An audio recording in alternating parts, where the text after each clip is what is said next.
estudantes, sejam todos muito bem-vindos em mais uma videoaula de projetos na escola.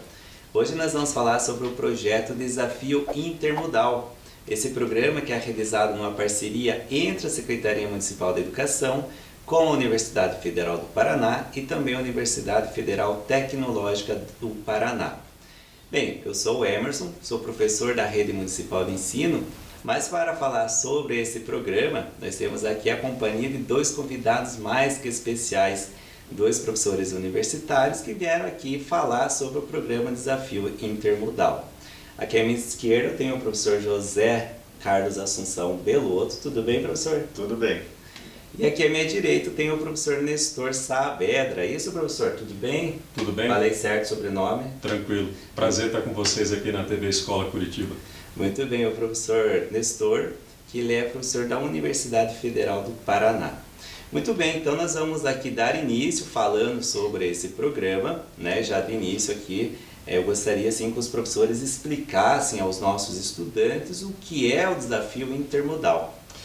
Bom, o Desafio Intermodal é um projeto de extensão da UFPR vinculado ao programa de extensão Ciclovida, que é desenvolvido junto com vários parceiros, entre eles a UTFPR, né, a Universidade Tecnológica Federal do Paraná, onde a gente tem o Nestor ali como um parceiro, e também com a Secretaria de Educação do município, onde a gente levou ele para as escolas. E como é que surgiu o desafio em Curitiba? Ele começa em 2007 através do movimento bicicletada, o movimento cicloativista em Curitiba. E a partir de 2008 a gente trouxe ele para Universidade Federal do Paraná e passou a coordenar ele através do programa de extensão Ciclovida. Então, o que é o desafio intermodal e por que ele nasceu e veio? Num contexto de cidades congestionadas, com excesso de trânsito, o pessoal da bicicleta, do movimento cicloativista, queria mostrar que a bicicleta era uma opção eficiente de meio de transporte, principalmente para os grandes centros urbanos e no horário do rush. Então, o desafio intermodal, a gente trouxe ele para dentro do meio acadêmico, né, como eu expliquei, para o programa Ciclovida. E o que é o programa Ciclovida? Bom, a extensão universitária é o braço da universidade que se relaciona com a sociedade, levando um pouquinho da nossa produção, da pesquisa, o que a gente trabalha no ensino, para a sociedade, e faz essa troca com a sociedade. Então, o desafio intermodal, ele provoca essa discussão sobre a mobilidade urbana. E o que é o Ciclovida? O Ciclovida é um programa. Um programa é maior que um projeto, ele abriga vários projetos, várias ações vinculadas a ele. O grande objetivo do programa Ciclovida é estimular uma cultura de mobilidade urbana mais sustentável, mais saudável, e que tem na bicicleta o seu grande ícone, que é o símbolo da sustentabilidade no transporte. Então, desde 2008, o programa Ciclovida vem realizando o desafio intermodal em Curitiba, e a cada ano ele foi ganhando mais parceiros, e também desde 2011 a gente fixou um trajeto. Os primeiros anos a gente fez trajetos distintos, mas logo a gente percebeu que ficava difícil comparar ano a ano, fazendo trajetos diferentes. Então, o trajeto que se tornou tradicional, e desde 2011 tem acontecido, ele sai lá do Centro Politécnico da Universidade Federal do Paraná, passa no escritório verde da UTFPR ali na Silva Jardim, e a chegada é no prédio histórico na Santos Andrade, no prédio histórico da Universidade Federal do Paraná, né? Então esse trajeto de aproximadamente 10 quilômetros, ele tem uma variação, a gente fala aproximadamente, porque cada meio de transporte pode escolher o trajeto que for mais conveniente para si. Basta cumprir esses objetivos, né? Largou lá do Politécnico, tem que passar no ponto intermediário e daí chegar lá na Santos Andrade. Como a gente verifica essa eficiência dos meios de transporte?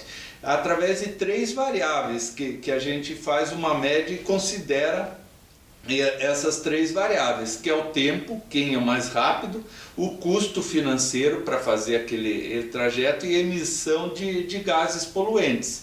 Então, a questão do tempo e do custo financeiro, a vantagem é do usuário. E a questão de emissões, o benefício é para a sociedade. Então, aquele modal que foi o mais rápido, por exemplo, ele ganha nota máxima naquele quesito. O que foi mais econômico, a nota máxima, né? E assim também a emissão de gases, e daí para baixo, o que foi o segundo recebe a segunda nota, e a média desses 3 fatores nos dá a eficiência do meio de transporte, que é a análise que a gente faz, né? Então, ao longo desses 15 anos, não, começou em 2007, 14 anos que a gente fez o desafio intermodal já, a gente já teve a participação de 402 participantes em vários modais ali, bicicleta elétrica, carro elétrico, patinete, skate, o pedestre, o corredor, o transporte coletivo, Uber, táxi. Foram os vários modais que ao longo dos anos participaram do desafio, né? Então ela é uma pesquisa que acontece de uma forma assim lúdica, animada, sem um excesso de ciência muito dura. Ela é bastante descontraído, o desafio intermodal, e daí que é o seu grande mérito, que através desse formato ele acaba chegando no interesse da sociedade, a imprensa vem cobrir, a mídia aborda o desafio e a gente acaba provocando aquela discussão que a gente quer. Aqui é um pequeno histórico, a gente mostra como o desafio intermodal de 2020 não saiu por conta da pandemia.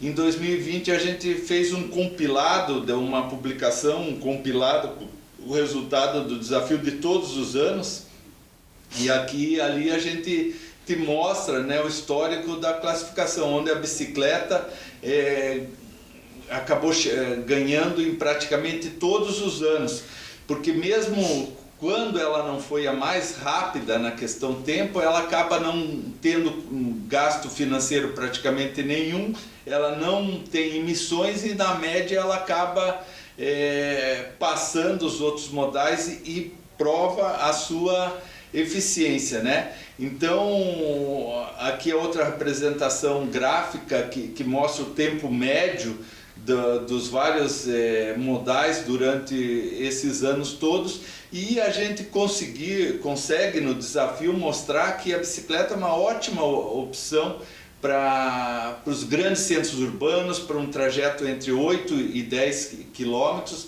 Ela se inscreve perfeitamente como uma opção e deve ser mais valorizada na cidade, assim como também a própria caminhada, até o corredor, que tem gente que não acreditava que num trajeto assim o corredor chega próximo. A gente teve também aqui a professora Márcia da Secretaria de Educação participando como corredor em alguns desafios, e às vezes as pessoas se surpreendem que num trajeto desse o tempo de um corredor é até próximo ao tempo que a pessoa leva de carro por conta do congestionamento.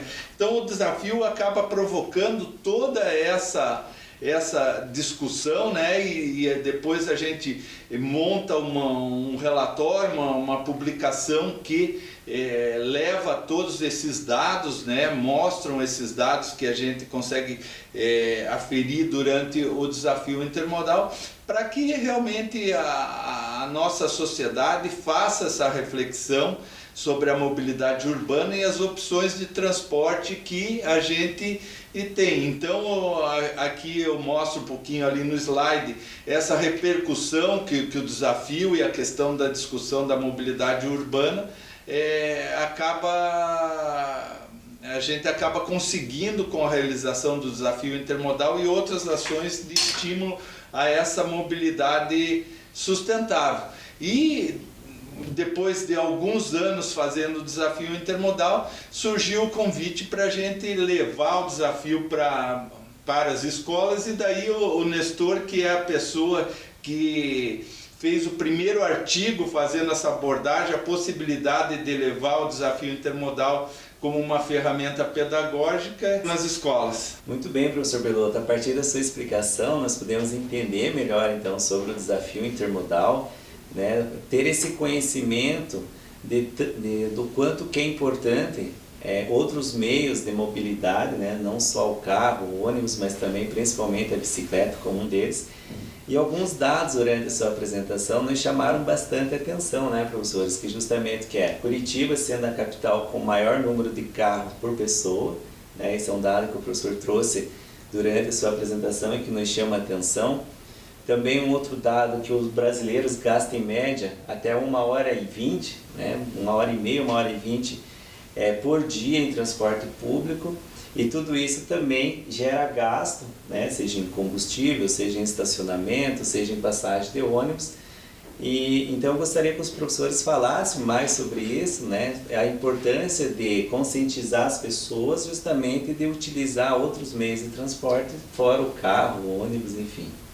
Esse dado que Curitiba é a capital que tem o maior índice de veículo per capita, né, do Brasil, algo até contraditório, porque Curitiba é uma cidade famosa pelo seu transporte coletivo, só que ao mesmo tempo ela é uma das cidades que mais utiliza o automóvel no Brasil e mais tem. Então Curitiba ela tem mais de 1,5 milhão de carros registrados, e inclusive se todos esses carros fossem para a rua ao mesmo tempo, a estimativa da Secretaria de Trânsito é que só 1/3 da frota vai todos os dias para a rua. Se eles fossem todos ao mesmo tempo, ia faltar espaço nas ruas para tanto automóveis. E essa é até uma das explicações por que a bicicleta consegue ser tão rápida, porque ela não fica presa nos congestionamentos. Então é uma das questões que a bicicleta acaba comprovando a sua eficiência, que ela não fica presa nos congestionamentos. Legal, então assim, professor, além do tempo, do custo-benefício, também tem a questão da emissão de gases, né? Tem o custo direto, né, do uso da bicicleta, como você falou, né, passagem de trânsito, de transporte público, a questão do combustível, mas também tem os ganhos indiretos econômicos. Por exemplo, né, se você está pedalando, você está deixando de emitir gases que podem causar o efeito estufa, né, que aí tem uma consequência nefasta para toda a sociedade.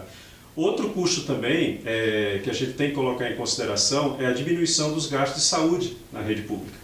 Porque se a população está pedalando, ela está se condicionando fisicamente e não precisa ir daqui para Ponta Grossa de bicicleta. Se todo dia você faz o teu trajeto 5 km de ida, 5 de volta, a médio prazo você vai ter um ganho na tua saúde, esse ganho é coletivo, né, e diminui também o impacto financeiro no sistema de saúde que tantas alegrias, né, deu para nós nesses 2 últimos anos. Né? Legal, e aqui, professor, ainda, né, voltando sobre o desafio intermodal, o professor explicou sobre como que ele acontece, como que é realizado, inclusive um dos trajetos. Até colocou o exemplo da professora Márcia, aqui da Secretaria, né, que participou do desafio intermodal. E assim, eu gostaria que o professor retomasse isso, explicando assim, por exemplo, qualquer pessoa pode participar do desafio, qualquer tipo de modal pode ser utilizado nesse dia do desafio, de que forma com que a pessoa também faz esse trajeto ali da casa para o trabalho, da casa para a escola, ou precisa ser necessariamente aquele trajeto que o professor explicou na apresentação? Bom, veja bem, o desafio tradicional que a gente realizou durante todos esses anos é nesse trajeto fixo, né? Politécnico, TFPR, Praça Santos Andrade. Normalmente a gente faz o convite para as pessoas participar, procurando equilibrar o número de participantes por modal. Por exemplo, umas 6 pessoas em bicicleta, umas 6 pessoas de carro, uns 6 corredores, porque o que vai para a classificação final é a média do modal, não é uma classificação individual. Porque para a gente ter uma composição que retrate melhor a sociedade, porque um ciclista muito rápido, ele não é o perfil médio, nem aquele muito lento, então a gente procura estabelecer essa média.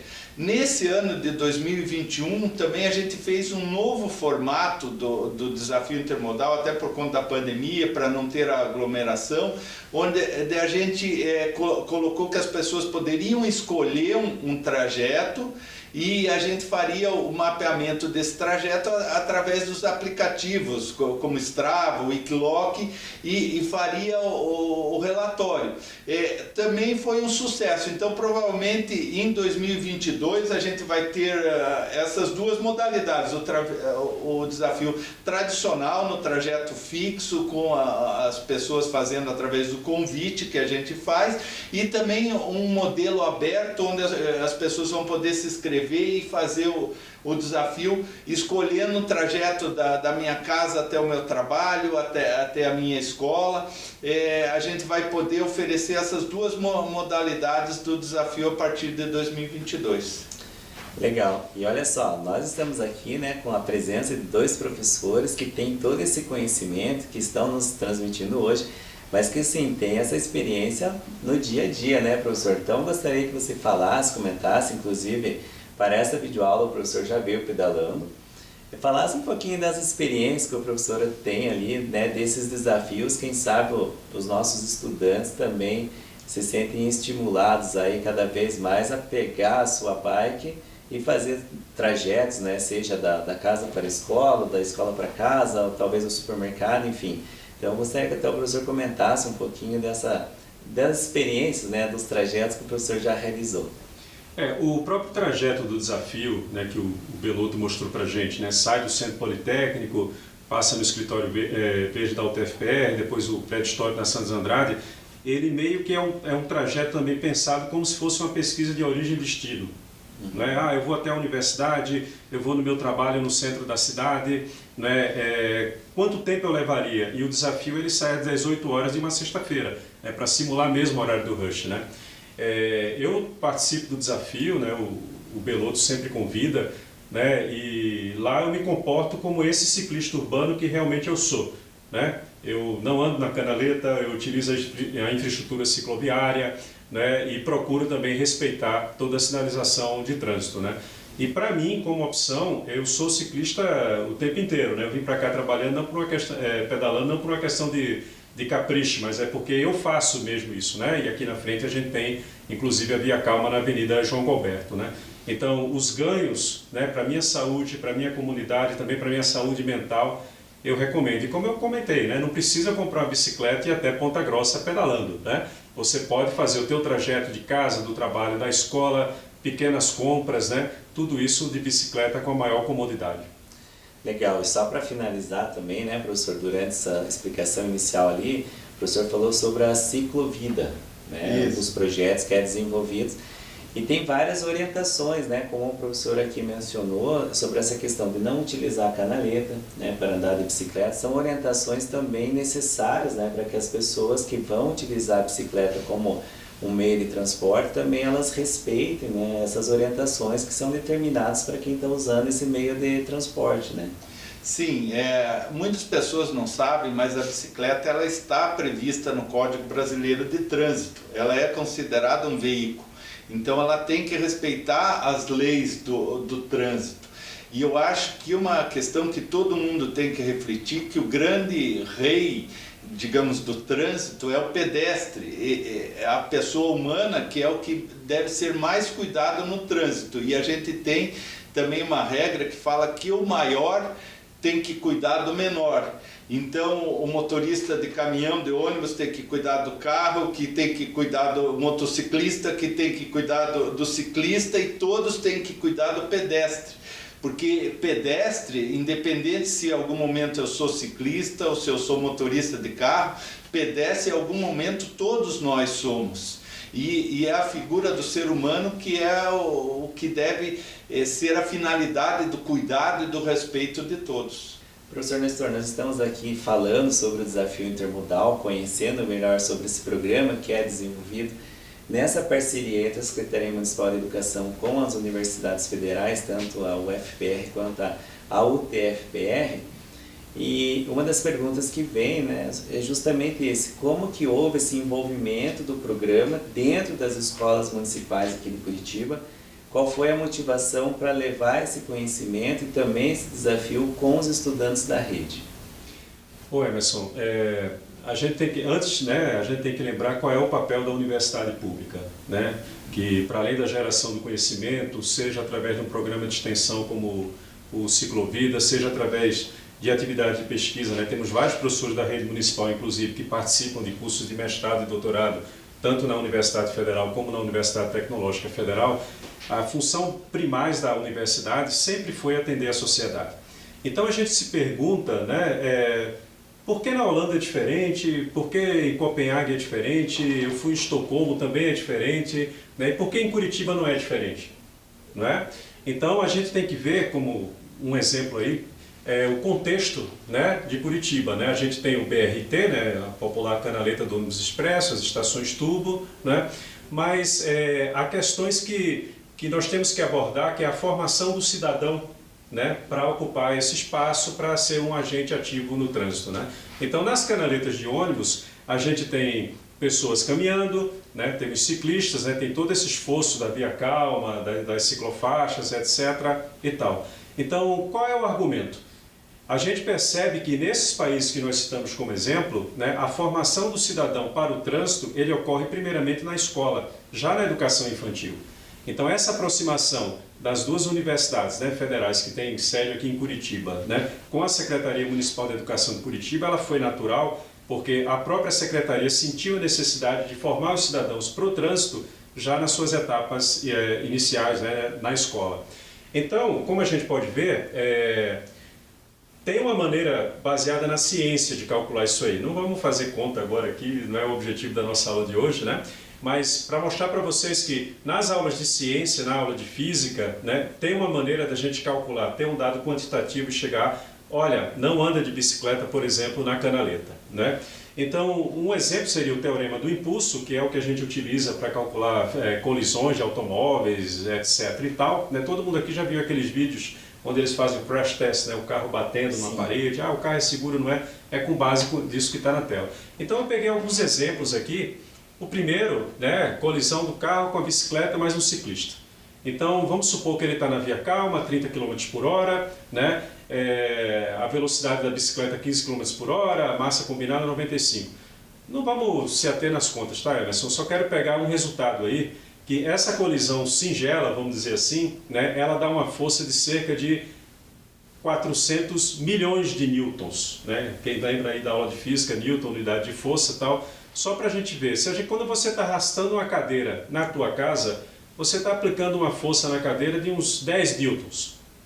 Se um carro bate em você, você está recebendo uma força de 400 milhões de newtons, isso a 30 km por hora, né? Vamos aumentar um pouquinho a velocidade do carro, porque a gente fica pensando, por que na área calma é 40, na via calma é 30, por que não 60, né? 40 km por hora já dá uma força de 660 milhões de newtons na colisão. Então, veja, de 30 para 40 km por hora já houve um aumento de 50% da força que nós recebemos de impacto, né? E a 60 km por hora? Né? 60 km por hora, o automóvel, a gente recebe uma força de mais de 1 bilhão de newtons. Recordando, arrastando uma cadeira no meu quarto é uma força de cerca de 10 newtons, né?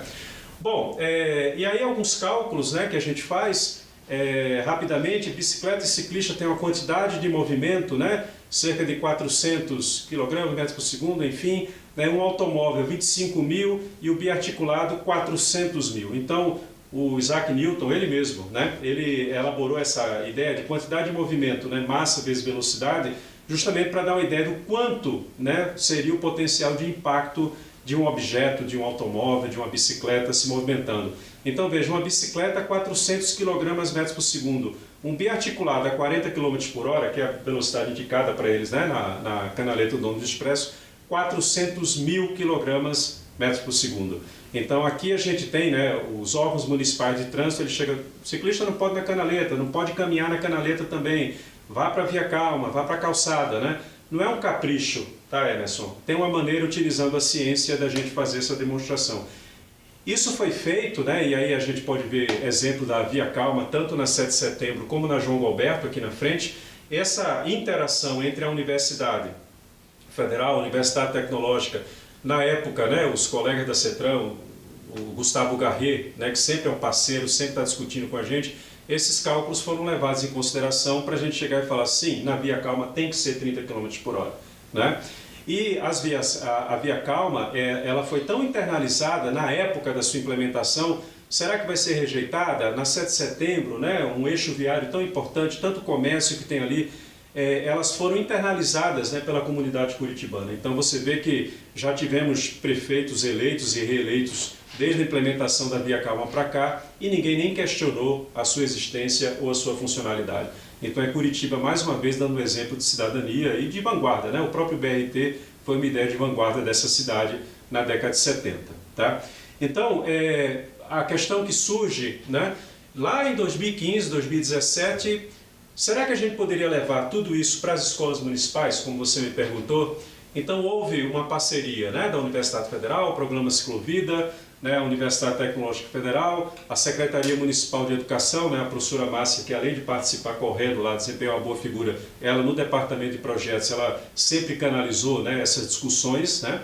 Então, e na época a Secretaria de Trânsito também.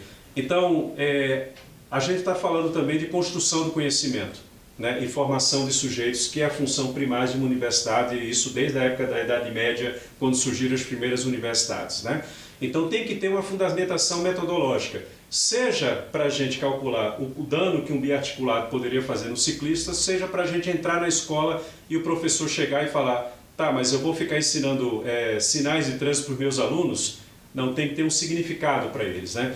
E o que a gente escolheu foram os 3 momentos pedagógicos, né, que é uma derivação da pedagogia do Paulo Freire, que foi feita para a alfabetização de adultos na década de 60, na década de 70 do século passado, e os 3 momentos pedagógicos, né, do grupo da Federal de Santa Catarina, os professores Angotti, Demetrio Elizoikov e Marta Pernambuco, né, foi como pegar a pedagogia do Paulo Freire e levar para ensinar ciências, né? Esse foi o desenvolvimento. E houve também todo o envolvimento, né? A direção da escola, a equipe pedagógica, os professores, os alunos, os pais, todos eles participando da construção do desafio intermodal nas escolas municipais, né? Bom, e aí você me pergunta, né? Mas tem uma motivação curricular? Ok, né? O Paulo Freire, a parceria com as universidades, mas será que não seria um corpo estranho na programação curricular das escolas? E aí a gente foi buscar lá nos PCN+, os Parâmetros Curriculares Nacionais, né, onde eu destaquei aí, né, veja que não é um corpo estranho. É previsto na própria motivação curricular, né, a formação de um cidadão contemporâneo, atuante e solidário, com instrumentos para compreender, intervir e participar na realidade. O trânsito faz parte da realidade. Quando você me perguntou, mas você veio para cá pedalando? Faz parte da minha realidade, né? Bom, e como é que a gente fez essa inserção na escola, né? Então o professor de ciências, ele falava a questão dos movimentos, como o Belotto colocou, né? Olha, mas a bicicleta, ela vai a 30 km por hora, um ciclista bem condicionado, né? O automóvel, mesmo seja um automóvel popular, ele tem uma velocidade máxima de cerca de 150 km por hora. Como é que a bicicleta pode ter chegado antes? Não é estranho isso, né? Nós falamos de saúde também, então a professora de ciências, ela pode aportar aspectos de biologia, corpo humano, saúde e meio ambiente, geografia, a percepção do espaço que a escola ocupa naquela comunidade, e aí a gente tem um exemplo bem bacana, mandar um abraço para os professores lá, as professoras da escola Elei e Mel, ali no Pilarzinho, que a gente até ficou um pouco preocupado, né, Belotto, que os modais foram chegando no desafio intermodal, né? Eles saíram do Erlei Mel, foram até o Parque Tanguá e voltaram, né? E chegou a bicicleta, chegou o carro e cadê, né, a piazadinha lá com a professora de geografia caminhando, né? E finalmente ela chegou, ufa, e ela demorou mais porque ela fez uma caminhada observacional no bairro do Pilarzinho. Então ela foi dizendo, olha, isso aqui que hoje é um supermercado era uma casa de farinha, que fez parte da construção desse bairro, né? Então é estabelecer uma relação de pertencimento. O trânsito é isso também. Eu me senti, né? O Belotto colocou, o pedestre é o mais frágil, mas ele é o mais importante no trânsito, né? Então eu senti que eu devo ocupar aquele espaço com segurança, com um significado, faz parte de estabelecer essa relação de pertencimento com o espaço que a escola ocupa, que a professora de Geografia do Erlemel fez tão bem, foi um exemplo bem bacana.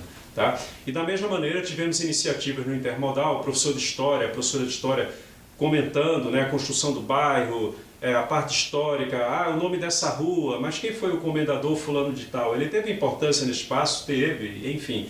Então não é só falar de trânsito, é falar de ocupar o espaço, né, uma relação de cidadania com o próprio espaço que a gente ocupa. Tá? A própria educação física, né, professor? O professor mencionou sobre saúde, qualidade de vida, né?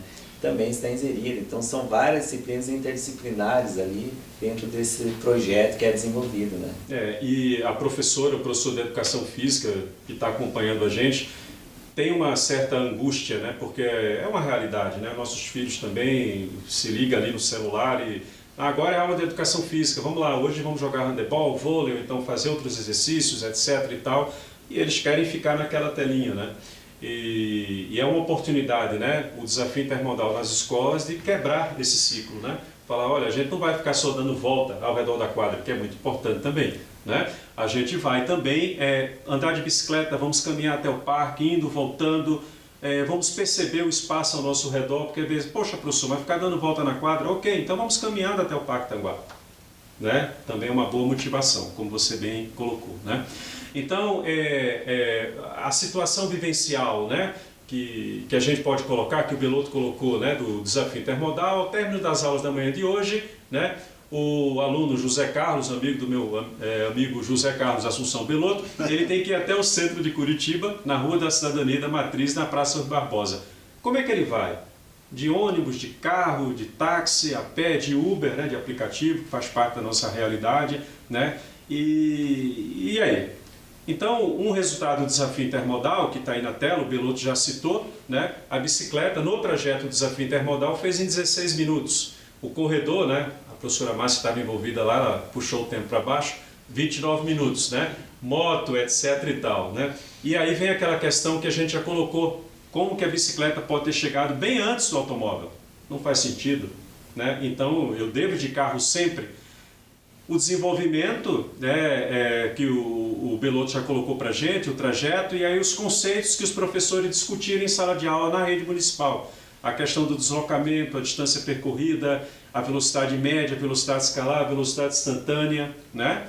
Então, não tem uma contradição, porque o que o velocímetro do automóvel aponta é a velocidade instantânea. Um automóvel até pode ir a 150 km por hora num circuito fechado, porque nenhuma via aqui no Brasil é permitido, né? No máximo 110 km por hora, etc. e tal, ali na BR-101 indo para Santa Catarina, né? Mas a velocidade instantânea é 150 km por hora.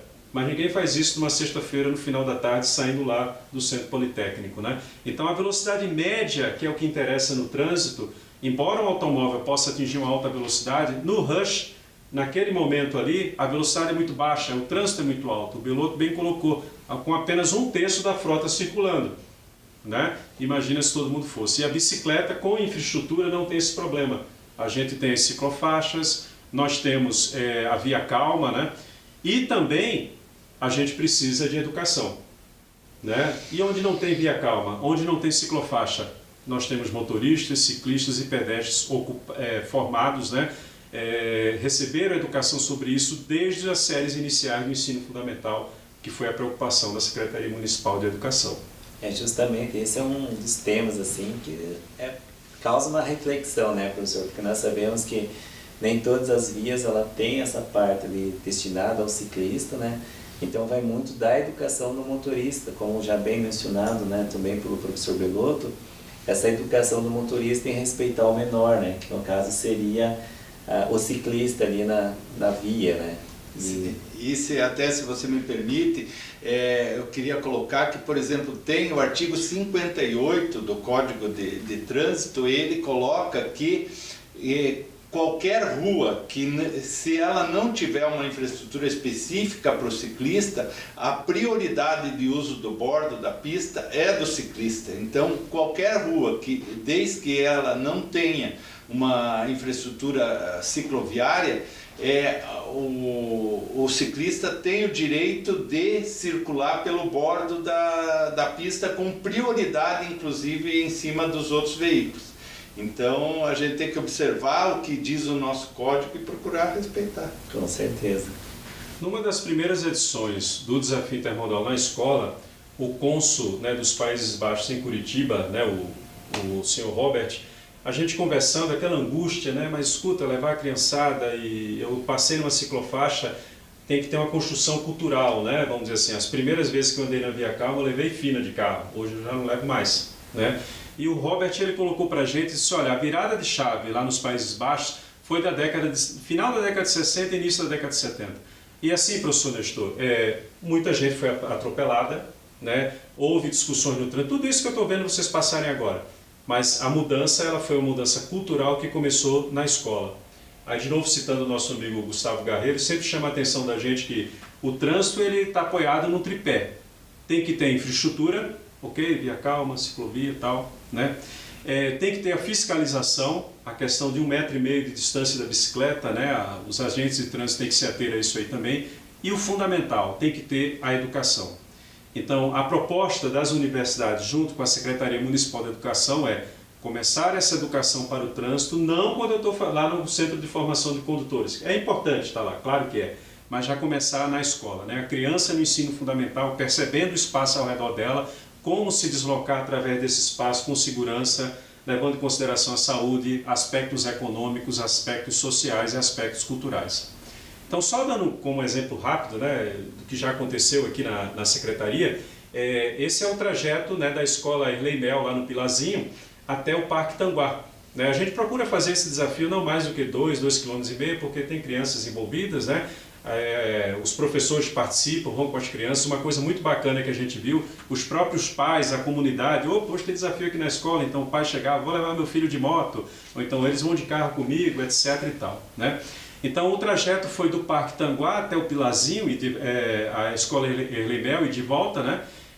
Esses são dois momentos bem interessantes, né? Um momento foi o processo de formação que nós fizemos com os professores, e aí vocês podem ver que tem agentes de trânsito lá participando, né? Tem professores aqui também da Secretaria Municipal de Educação, a equipe da escola, as pedagogas, os pedagogos, a direção. Havia o primeiro momento pedagógico, né, como eu citei, de problematização do espaço ao redor da escola, né, e dessa participação. O segundo momento pedagógico, que é o desenvolvimento, aí tem uma foto do Kaique Cândido Portinari, né? Eu mesmo tirei essa foto, achei tão bacana esse grafite aí que eu mesmo tirei.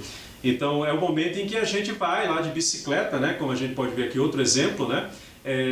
Ali sou eu chegando junto com a criançada, né? No escola ao redor do Kaique, toda a equipe participando, ali a construção do conhecimento. Essa problematização que, por exemplo, a professora de Geografia fez, o professor de Educação Física fez, construindo com os alunos. E depois tinha retomada em sala de aula. Passado o desafio, escuta, tudo aquilo que a gente percebeu, né, aquilo que a gente participou, o que é que nós podemos levar daqui para a comunidade? Né? Porque a aplicação do conhecimento não é só resolver exercício, né? Com tudo isso que eu aprendi, eu quero levar para a minha comunidade, os meus amigos, os meus parentes, os meus colegas de escola, né? O que é que a gente pode falar sobre se deslocar com segurança e cidadania no espaço urbano, né? E aí tem uns exemplos interessantes, né? Esse aí a gente sempre gosta de citar. À esquerda, na imagem, a gente tem a passagem, né? Aquele cruzamento que você vai para a Ópera de Arame, ou vai para Erlei Mel, ou vai para o Parque Tanguá. Antigamente tinha um semáforo de 3 tempos ali, né? E final de semana, quem saía do Parque Tanguá deve lembrar, era um trânsito, né? Não andava, aquele sinal nunca abre, aquela coisa toda. E aí foi colocado, né, alguns anos atrás, uma rotatória naquele cruzamento. De fato, não tem mais congestionamento, final de semana lá. O transporte coletivo é importante, né? Quantas pessoas um ônibus transporta e ficava preso naquele semáforo. No entanto, conversando com os professores da Erlei Mel, eu disse, olha, que bacana, né? Vocês estão aqui do ladinho do Tanguá, dá para ir lá fazer uma atividade e voltar. E eles comentaram, professor, depois daquela rotatória ficou complicado, porque a velocidade média dos carros passando ali aumentou e a gente tem um certo receio, né? Só que no terceiro momento pedagógico do desafio, né, a equipe da Federal, da UTFPR, da SNE, com a equipe pedagógica da escola, a gente construiu um relatório pedagógico e enviava a quem, né? E aí a gente mandou para a engenharia de tráfego aqui de Curitiba e eles se sensibilizaram e hoje, se você passa nessa rotatória, ela está bem sinalizada, né? Tanto a sinalização horizontal como a sinalização vertical. Então foi, né, um dos desdobramentos do desafio intermodal, né? A questão também do transporte coletivo, né? Algumas linhas de ônibus não contemplavam a passagem pela escola. Nós mandamos também um relatório, né, para os órgãos responsáveis, né?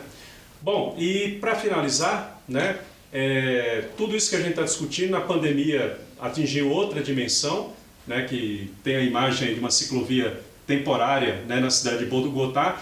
Várias cidades utilizaram as ciclovias temporárias, né, como um mote, né, disse, olha, será que isso pode vir para ficar? Bogotá já tem uma tradição, inclusive bebeu muito na Fundação de Curitiba, né, no transporte coletivo, na ciclomobilidade, mas essas ciclofaixas temporárias, elas foram bem absorvidas pela população e tudo indica que elas irão permanecer, né? Bom, então agradecer, né, o convite do Emerson, o convite dos colegas da Secretaria, meu amigo Belotto, estamos juntos novamente e ficamos à disposição de todos vocês, né, para o que vocês precisarem da gente e aprofundar cada vez mais essa parceria junto com a Secretaria Municipal de Educação. Com certeza, professor, nós que agradecemos, né, na Secretaria Municipal de Educação aqui, com certeza os nossos estudantes tiveram um momento muito legal, de muito conhecimento, aprofundamento sobre esse projeto que é desenvolvido nas escolas municipais aqui de Curitiba, né, e agradecer também aqui ao professor Belotto, que veio aí também nessa parceria falar mais sobre esse projeto tão maravilhoso que é desenvolvido, né, e já fica o desafio aí para os nossos estudantes, né, professor? Quem sabe aí no próximo desafio, em 2022, sem pandemia, né, estarem participando. E também eu achei interessante esse novo trajeto, né, não só o local fixo, mas também eles puderem realizar, seja da casa para o trabalho, da casa para a escola. Isso foi bem legal, veio para ficar, né, professor? Veio, muitas coisas, apesar da coisa ruim, digamos, que foi a pandemia, ela nos trouxe muito aprendizado e muitas novas questões que talvez levassem 10, 20 anos para acontecer, se acelerou durante a pandemia, com a mudança de hábitos, né? E esse novo formato do desafio, onde a gente pretendia e conseguimos que pessoas de outras cidades participassem, de outras comunidades, a gente conseguiu isso e ele veio para ficar, e a gente vai conseguir ofertar essas duas maneiras, porque daí tanto as pessoas participam daquele nosso desafio presencial, onde já é o trajeto tradicional, mas também dá oportunidade para as pessoas fazerem esse exercício da sua casa ao trabalho, ao seu local de estudo, e veio para ficar, com certeza. Legal. Professor Nestor, muito obrigado novamente. Professor Belotto, muito obrigado. E obrigado a vocês que acompanharam a nossa videoaula. Um abraço e até a próxima. Tchau. Tchau.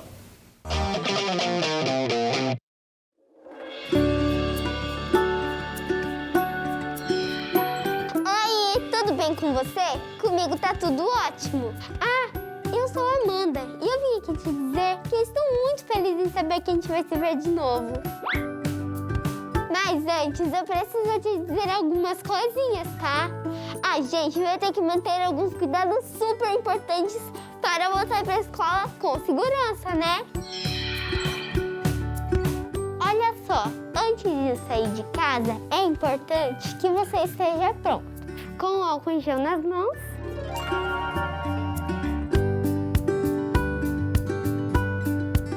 e a máscara certinha no rosto. Passa o álcool em gel de novo. Use máscara sempre, inclusive no busão. Sabemos que a saudade é enorme, mas ainda não dá pra gente se abraçar. E nada de beijos e apertos de mão também. A distância é a melhor forma de mostrar que você tá sempre junto. E ficar 1,5 metro dos seus amigos, tá? Você pode pode compartilhar amor e muita alegria. Só não pode compartilhar materiais e outros objetos. Ah, e não tira essa máscara de jeito nenhum. Nunca, beleza? Nem mesmo para conversar.